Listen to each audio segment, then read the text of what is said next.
새벽기도에 오신 성도 여러분들을 진심으로 환영합니다. 오늘 우리에게 주신 말씀은 마태복음 9장 9절에서 13절의 말씀입니다. 마태복음 9장 9절에서 13절의 말씀입니다. 예수께서 그곳을 떠나 지나가시다가 마테라 하는 사람이 세관에 앉아 있는 것을 보시고 이르시되 나를 따르라 하시니 일어나 따르니라. 예수께서 마태의 집에 앉아 음식을 잡수실 때에 많은 세리와 죄인들이 와서 예수와 그의 제자들과 함께 앉았더니 바리새인들이 보고 그의 제자들에게 이르되 어찌하여 너희 선생은 세리와 죄인들과 함께 잡수시느냐? 예수께서 들으시고 이르시되 건강한 자에게는 의사가 쓸데없고 병든 자에게라야 쓸데가 있느니라. 너희는 가서 내가 긍휼을 원하고 제사를 원하지 아니하노라 하신 뜻이 무엇인지 배우라. 나는 의인을 부르러 온 것이 아니요 죄인을 부르러 왔노라 하시니라. 아멘. 예수님의 부르심이란 제목으로 하나님의 은혜를 함께 나누도록 하겠습니다. 오늘 본문은 예수님의 첫 번째 말씀인 산상수훈 이후 한 제자에 대한 부르심이 담겨 있는 본문입니다. 그 주인공은 오늘 본문의 9절에 소개되고 있는데요. 바로 세리인 마태라고 합니다. 같은 평행 본문으로 마가복음 2장과 누가복음 5장에 기록되어 있는데요. 다른 본문들을 살펴보면 마태가 아닌 레위라는 이름으로 기록되어 있습니다. 그리고 알페오의 아들이라고 마가복음에는 기록하고 있습니다. 왜 마태복음만이 마태라고 표기한 이유는 본문 안에서는 살펴볼 수 없지만 여러 가지 문헌들을 살펴보니 1세기 유대인들에게는 2개 혹은 3개의 이름을 가지고 있는 것이 일반적이었다고 합니다. 그래서 마태라는 것은 헬라어로 기록되어 있으며 유대식 이름은 야곱의 아들과 같은 이름인 레위를 사용했던 것이죠. 이와 비슷한 사례로 베드로 역시 시몬이라는 이름을 사용하기도 했던 것입니다. 로마의 지배를 받고 있던 당시의 이스라엘은 이 세리라는 직업을 가진 사람은 개와 돼지 혹은 창녀와 같은 취급을 하였습니다. 민족의 고열을 빨아 로마에 바친다는 이유로 상당히 유능한 직업임에도 불구하고 죄인 취급을 받았습니다. 어찌된 일인지 모르지만 예수님께서는 세관에 있던 마태를 부르시면서 따라오라고 말씀하십니다. 뿐만 아니라 이 10절을 살펴보면 마태의 집에서 앉아서 식사 교제까지 하십니다. 우리 10절 말씀을 함께 읽어보도록 하겠습니다. 예수께서 마태의 집에 앉아 음식을 잡수실 때에 많은 세리와 죄인들이 와서 예수와 그의 제자들과 함께 앉았더니 아멘. 이 말씀을 살펴보면 마태의 집에는 많은 사람들이 함께 있었음을 알 수 있습니다.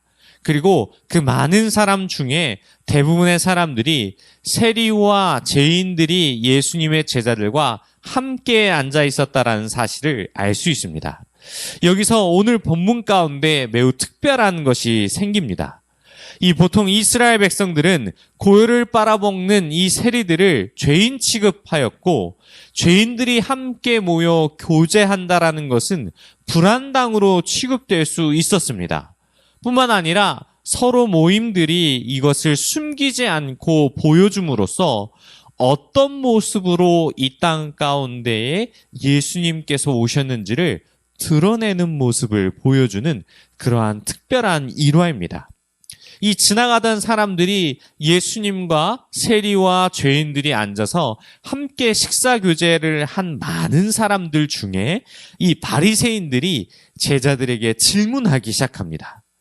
왜 그들의 선생인 예수께서 이런 자리에 초대받았냐? 하지만 예수님은 이 질문을 직접 자신에게 하지 않았지만 제자들에게 하신 질문을 듣고 의사의 이야기와 호세아의 이야기를 인용하셔서 자신의 사명을 밝히십니다. 첫 번째로 이 의사의 이야기를 드신 이유가 의사가 환자를 외면하지 않고 치료자가 더 어려운 병을 회피하지 않는 것처럼 죄인들을 구하러 오신 예수님께서 그들을 외면할 필요가 없다라는 사실을 보여줍니다. 구약 성경을 보면 하나님의 백성을 환자로 묘사하는 본문들이 있습니다. 이사야, 예레미야, 호세아 같은 성경들을 살펴보면 이것들이 가장 잘 나타온 이 세 개의 성경인데요. 본문에 나타나는 의사는 예수님을 의미하며 병든 자들은 세리와 죄인들을 가르칩니다.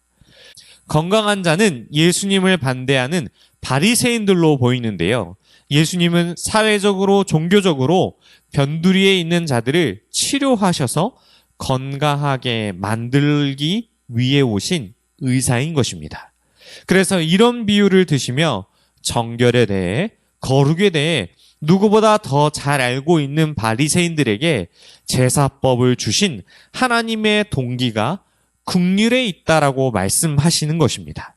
그래서 예수님께서는 죄인을 부르시고 그들과 함께하는 것은 구약 성경에 나타난 하나님의 뜻을 성취하는 일임을 드러내고 있는 것입니다. 그렇기에 하나님의 마음을 잘 알지 못하는 바리새인들에게 예수님을 배우라고 말씀하시며 오늘의 본문 가운데 주시는 메시지를 주신 것입니다. 긍휼을 원하고 제사를 원하지 아니하신다는 뜻. 호세아가 음행한 여자와 결혼하여 평생을 고통 속에서 살라고 명하신 이유가 수많은 이적과 기사 그리고 돌보심 가운데에 이스라엘 백성들을 먹이고 기르셨지만 이스라엘 백성들은 때마다 다른 신을 보고 의지하며 나아갔을 때에 그 음행한 백성들을 버리지 않고 끊임없이 품고 사랑하시는 마음에 그 의도를 원하시는 마음 가운데에 이 바리새인들도 하나님의 진짜 뜻을 알아가고자 이 말씀을 인용하신 것입니다. 사랑하는 성도 여러분, 오늘 말씀을 듣고서 저는 예수님의 부르심에 대해서 다시 한번 생각하게 합니다. 예수님은 우리를 부르셨을 때에 어떠한 이유로 부르셨을까요? 믿는 자로서 그리스도인이라는 그 부르심 가운데 우리를 보내신 이유는 바로 오늘 본문의 뜻과 하나님의 뜻과 그 모든 것이 하나로 귀결됩니다. 바로 우리의 마음 가운데 이 죄인과 같은 우리들을 구원하시기 위해서 우리를 부르신 것이죠. 이 땅 가운데 보내신 그 긍휼하신 하나님의 마음을 알고자 오늘 우리에게 이와 같은 말씀을 허락하신 것입니다. 순종의 아들로 변치 않는 사랑과 신실하심을 보여주셨고 자신의 몸값으로서 내어주는 것으로 사람들을 향한 긍휼을 입증하셨습니다. 우리 삶 가운데 오늘 말씀을 통해 새벽을 깨우며 하나님의 긍휼을 구하기를 소망합니다.